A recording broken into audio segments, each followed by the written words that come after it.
Tonight, I want to take you back more than 500 years to a town surrounded by heat, hunger, and fear.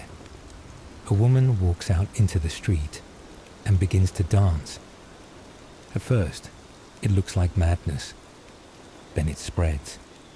Within days, dozens are dancing. Within weeks, hundreds. No one can stop. Some scream while their legs betray them. Others collapse from exhaustion and die where they fall. No one really knows why it happened. No one knows why it stopped. But this is not a legend. It's a recorded historical event. One of the most bizarre and haunting outbreaks of mass suffering ever documented. This is the true story of the dancing plague of 1518. The summer was unforgiving. In the bustling medieval city of Strasbourg, nestled in the Holy Roman Empire, the air hung heavy with heat. Famine was already gnawing at the population. Grain harvests had failed, prices were soaring, and despair was thick in the air. It was in this setting that a woman, known only as Frau Trophäa, stepped into the street and began to dance. There was no music, no celebration. Her body convulsed, twisted, and jerked with unnatural rhythm. She didn't speak, she didn't eat, she didn't rest. For 6 days straight, she danced. By the 7th day, more had joined her. Some claimed she was cursed. Others whispered about witchcraft. But soon, dozens, then hundreds, were dancing. Day and night, in pain, in panic. Some foaming at the mouth, some bleeding from the feet. All seemingly unable to stop. The city council was terrified. The clergy saw signs of divine punishment. But the physicians, they believed this was a medical issue, something they called hot blood. Their prescription? More dancing. They cleared marketplaces, constructed wooden stages, even hired musicians to help the afflicted dance it out.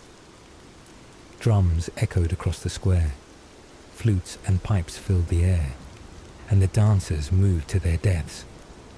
Eyewitnesses spoke of people collapsing mid-step, of mothers gripping their children's arms as they twitched uncontrollably, of men falling to the ground, their feet shredded and soaked in blood, still convulsing even as they lost consciousness.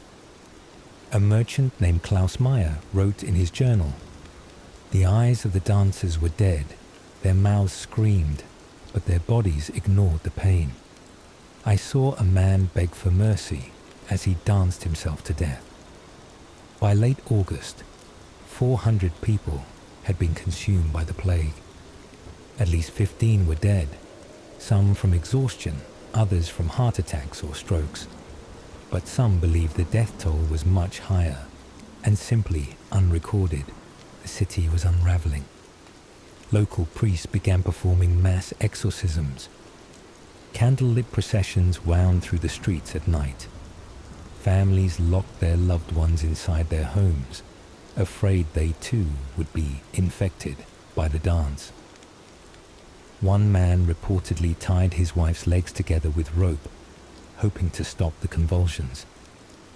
She tore the rope apart. Some said it was the devil. Others claimed it was a curse, that the sins of the town had brought down this punishment. A rumor began to spread that a saint, Saint Vitus, was punishing the town for their impiety, and that only prayer could save them.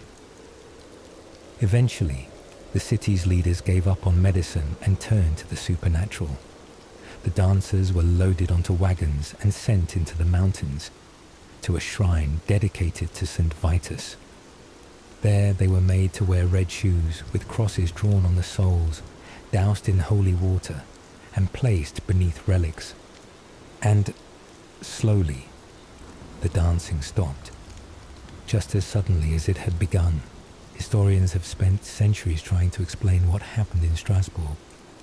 One theory blames ergot poisoning. a toxic mold that grows on rye bread and contains chemicals similar to LSD. Ergot can cause hallucinations, spasms, and psychosis, and was blamed in other historical events, like the Salem witch trials. But ergot poisoning also causes vomiting and unconsciousness, symptoms strangely absent in Strasbourg. Another theory points to mass psychogenic illness, what we'd now call mass hysteria. The population was under enormous stress: famine, plague, superstition, and religious terror. Some believe this created a psychological storm that manifested physically, a communal breakdown in the form of involuntary dancing. But even that doesn't fully explain the intensity or the duration. And then there are the older whispers of possession, of a curse placed on the land, of ancient rituals buried beneath the town's foundations, where spirits were once danced into peace and something had disturbed them. A recovered page from a local cleric's notebook reads, July 30th. Another child joined the dancers. She smiled through bloody teeth. Her feet snapped against the stone, skin torn and flapping like cloth. I looked into her eyes, and I saw nothing, just the void. The story of the dancing plague is real. It's recorded in medical journals, church archives, and even legal documents. But no one really understands it. A town danced. Hundreds suffered. And to this day, no one knows why. Some say it was madness. Some say it was poison. Some believe it was punishment. But in Strasbourg, in 1518, something took control of human bodies. Something made them dance until they died. Sleep well, if you can.